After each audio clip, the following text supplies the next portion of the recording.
I'm really excited to kind of dig in and get to it. So without further ado, let's hear number 1. All right, the first one, guys, history haiku.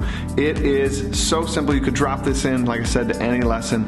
Now, I'm a history teacher, and I love alliteration. So you're going to see that with all of the 5-minute engagement strategies we talk about today. But history haiku, what I do is up on my board here, up on my screen here, I put a Google slide it says history haiku. I'll put a link down below to the slide if you want to use it, and you can change it up so it's English. I can't come up with an alliteration on that one, but you get the idea. You could use this in any class, but up there it says history haiku. It gives them a brief definition of what that is: 5 syllables, 7 syllables, 5 syllables, and then I've even embedded a timer in it. So I hit go. They have 5 minutes to write their history haikus, and I have them share those out. This is a great way to start my class. This is my bell ringer for the day, if you will, and it's just fun, and I already have it going. So when kids stream in and there's like, oh, 2 minutes already gone because you're late, it's fine. You got 3 minutes, get to it. You understand what haikus are. Other thing that I really love about it, not only does it hit some of the 4 C's, right? We got communication on this. We got critical thinking. You're thinking about those syllables. It's hard. I see my 6th graders sitting there counting, and I gotta be honest, I would be doing the same thing. The other thing that it has, which I absolutely love, is it's cross-curricular. One of my students said, hey, we're learning poetry and English right now. Is this like an English history thing? And I was like, of course it is. Of course.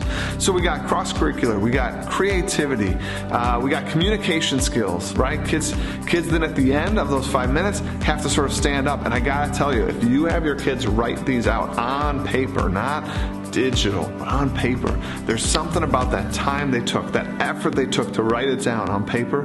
So many of them want to share their haiku, and this hits a different group of students than some of your other activities. So I saw different engagement out of my students, and it was awesome. And I left, because this was a opener, I left it super open-ended. They just had to write about world history, like what they've learned in world history in general. So they could go back to the first unit or the last unit we just studied. Didn't matter. Super fun, super engaging. It was fun. Now we gotta hear number 2. Number 2, straight away, awesome engagement strategy called Informational Improv. Yes, another alliteration. And for our stage, it's awesome. This space right here.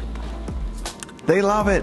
What I do, breaking this down, we get 3 kids to get together. I get to choose them. I say, do I have any volunteers for informational improv? We've never done this before. I don't sit and explain it. They know what improv is. They have some idea. We sort of explore this together by just having some confidence. In every class, I had at least 3 volunteers. I call on those 3. And they get up, and just like that, I tell the kids, all right, today in our lesson, we did a lecture today. And that's fine to own that. We did a little bit of a lecture, we learned some things, they took some notes.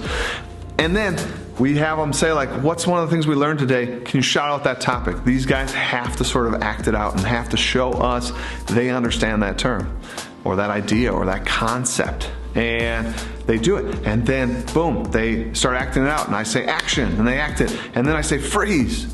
And then I give them like a congratulations, nice job, and I have them stand over to the side over there, and they are what I say is they're our best improv troupe so far. Does anybody think they could form a better improv troupe? And sure, without a doubt, hands start to go up and smiles start to go, because this is a little silly, it's light, but it's still all the information that we've studied. It's a wonderful engagement strategy. And sure enough, I get tons of volunteers, and they come up and they act out their scene, whatever it is. I ask for people to call out an idea, a concept.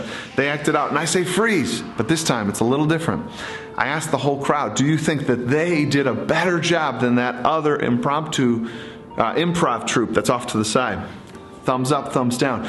And I survey the crowd, and if they were able to unseat that last one, the others are asked to sit down. They can volunteer again. I said it might not be the same troupe that you're part of, but sure, go ahead, raise your hand. And it is a great thing to put at the end of your lesson. You could do it at the beginning to sort of spice things up. You could do it in the middle. If you have like a big 90-minute block, drop informational improv right in the center. It's quick, it's light, it's easy, and you could actually instantly go back to continuing to teach your lecture if you have to. Love this strategy. I hope you guys use this engagement one. Now we got one more engagement strategy to use that is definitely going to have an alliteration with it. Let's find out what it is. Number 3 is called content crescendo. This one was just a silly one that I came up with, and really I want to start there. It's good to have a little laugh. Literally, it releases some dopamine in our mind, and it allows us to sort of memorize content better when we hit that dopamine button. It's like the mental save button. So content crescendo, all it is you take something. It could be a passage from a textbook that's really important. It could be a vocab term plus its definition. And you challenge some people to do the perfect content crescendo. They start really quiet, really just the tiniest of tiniest voices. And the bigger the passage, they have to more accurately sort of set this crescendo up. They have to start even softer. And then it builds, and then it builds, and then it builds, and then it builds, and then it builds. And the rest of the class, with glee, is sort of watching and smiling and seeing if they can get through this content crescendo. I love it if you have them do it from a passage in a book, because those sometimes can be long. It could be like a few sentences, and to try to crescendo over a few sentences when all the other kids have the actual content in front of them, it is pretty funny, it's pretty wild, and I love it. Some of the actual curriculum sort of benefits to doing something like this: 1, it doesn't take long. 2, it is definitely engaging. 3, it also has repetitiveness built into it. So kids, you could have them be doing this vocab, and you could be like, "Oh, that is so good, Jack, but I want you to try," I bet you Elise can do it even better. Elise, you want to give it a shot. You want to do that same definition that you just did. And it's only like 5, 6, 10 words. You could fit a lot of these in a 5-minute section, and it's silly and it's light. And again, we're constantly hitting that save button with that release of dopamine, with that sort of happiness, that joy, that communal aspect that happens here.